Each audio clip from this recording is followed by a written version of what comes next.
Good morning guys, so bumili tayo ng bagong portable charger. Ito yung Fairy Type 2, 5 meters siya. Gusto ko lang ng backup para doon sa ating BYD portable charger and ito, check natin.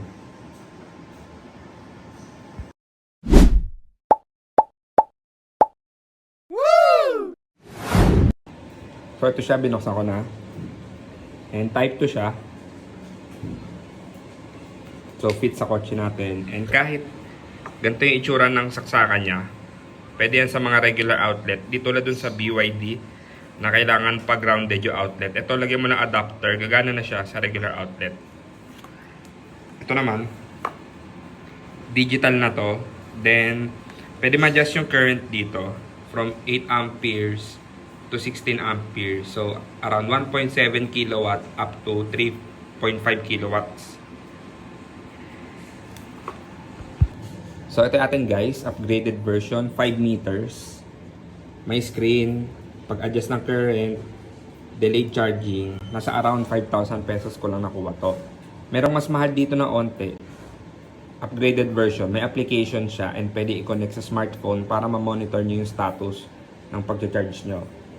And meron ding same version nito, mas maiksi lang, 3.5 meters. Mas mura lang na onte. And meron pang mas mura dito. Wala yung delayed charging, walang screen. So basic lang talaga siya. Ito yung itsura niya. Itong nasa right side. Yan. Plain lang siya. Pero pwede na din yan. Mas mura. So kunin ko yung sa BYD para ma-compare natin. Ayan siya guys, side by side. Ayan yung bag niya. And ito naman kay BYD. Ayan yung bag niya. Ang makikita nyo lang dito kay BYD, yung status ng pag-charge. Wala kayong information kung ilang kilowatts yung output.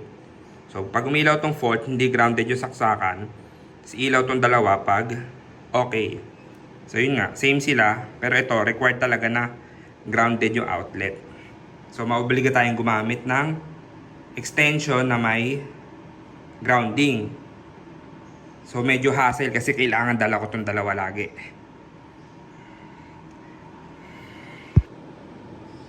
If ever naman na bitin yung saksakan or hindi umabot, kulang pa tong 5 meters, pwede ko pa rin naman gamitin tong 10 meters ko na extension. Hindi lang ako required mag-clamp sa malaking pako or bakal para gumana siya. So, kahit totally walang grounding, gagana to. So, baon lang kayo ng adapter para dito. So, try na natin. So, yan guys. Regular wall outlet lang yan. Madumi pa. Dalawa yung butas. Gamit na kayo adapter. Kasi no choice kayo dahil tatlo yung saksakan nun. Ginagawa ng iba, inaalis nila to. Binubunot. Pero di ko marirecommend yun. So, disclaimer lang guys. Yung gatong adapter, up to 10 amperes lang to. So, kung gagamit kayo ng ibang setting, halimbawa, 16 amperes, para mas malakas yung kilowatts, gamit kayo ng ganito. Adapter din naman to. Hanap na lang kayo. Or iwan ko yung link dyan sa baba.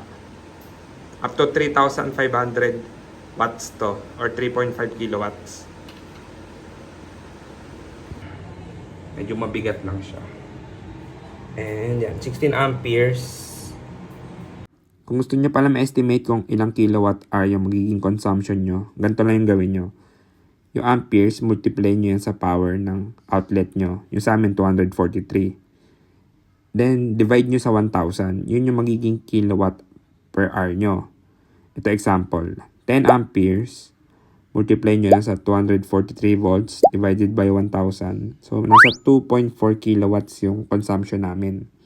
And ang papasok naman sa kotse nyo yan, bawasan nyo lang ng mga 10 to 20% dahil sa power loss. So, saksak na natin. Sana kasya, sana abot.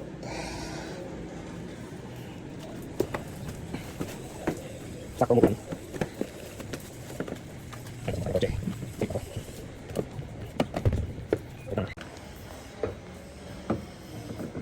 Hello.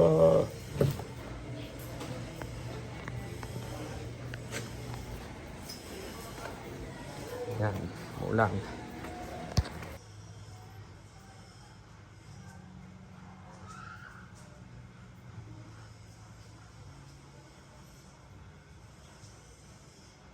1.9 kilowatts.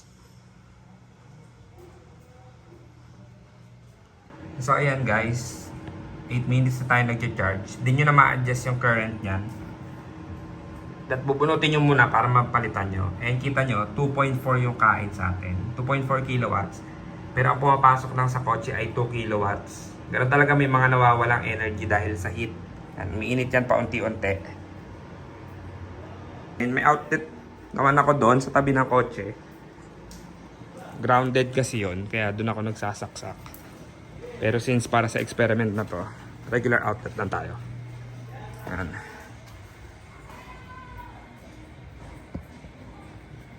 Diyan ako nagsasaksak, safe yan. Grounded kasi siya. Tsaka maulan din. A few inches later. So, yun. 1 hour na mahigit. And naka 2.65 kilowatts tayo total. So pag tapos na kayo, huwag nyo bubunutin dito. Doon pa rin sa kotse, gamitan nyo ng remote. Sa isang oras na yun, nadagdagan tayo ng 8%. Almost same lang dito sa BYD portable charger. Pero syempre, pwede pa naman natin taasan yung settings nito. Yan, bunutin natin.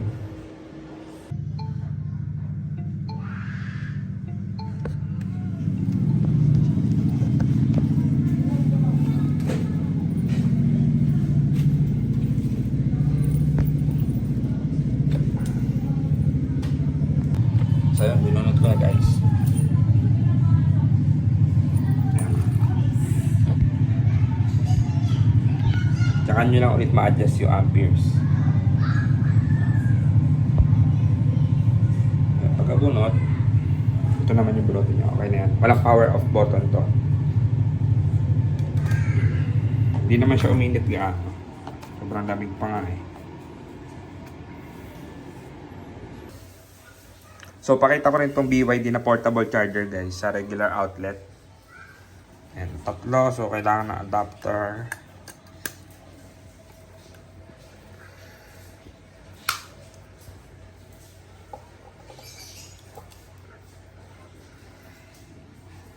So, ayun. Nagbi-blink parehas. Power tsaka fault. So, hindi talaga gumagana. Kahit isaksak nyo to sa unit nyo, hindi mag-charge. That walang nagbi-blink na fault. Ibig sabihin walang grounding yung outlet. So yun yung lamang nitong Fairy. So pakita ko siya. Ano itsura niya sa grounded na outlet. Pares naman siyang gagana doon. So yan, try naman natin sila ngayon parehas sa grounded na outlet. So nakakonect siya sa wall charger ko. So sure na grounded yan. And gagana naman yan parehas. Pakita ko lang din. Ngayon natin ito sa BYD. Saksak lang agad. Ayan, ganyan itsura niya. Hindi nagbi-blink to. Tapos wala yung fault dito. Ibig sabihin, pag sinaksak nyo to sa unit nyo, gagana na siya. So, yun yung pinaka-disadvantage niya. Sa grounded na outlet lang siya pwede. Or pagdala nyo nga yung extension na may grounding. Unlike dito, gumagana to kahit saan. Try ko din.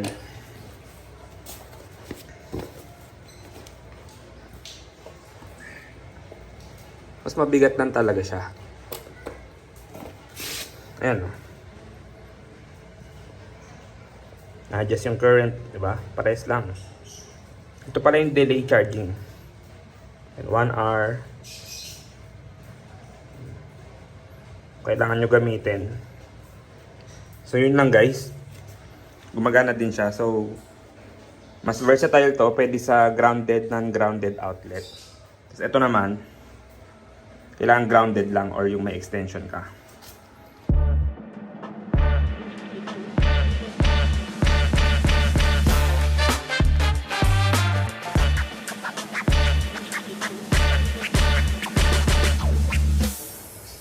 So yun lang guys. Kung may questions pa about dito sa portable charger, wall charger, or even dun sa DIY extension na ginagamit namin, may mga videos naman kaming ginawa para dun. Pwede nyo panoorin. Pero kung hindi pa rin nasagot yung mga tanong nyo, iwan nyo lang dyan sa baba. And kung about naman dun sa BYD Seagull, may ginawa kaming FAQs or frequently asked questions para doon kung gusto nyo panoorin. Yun lang.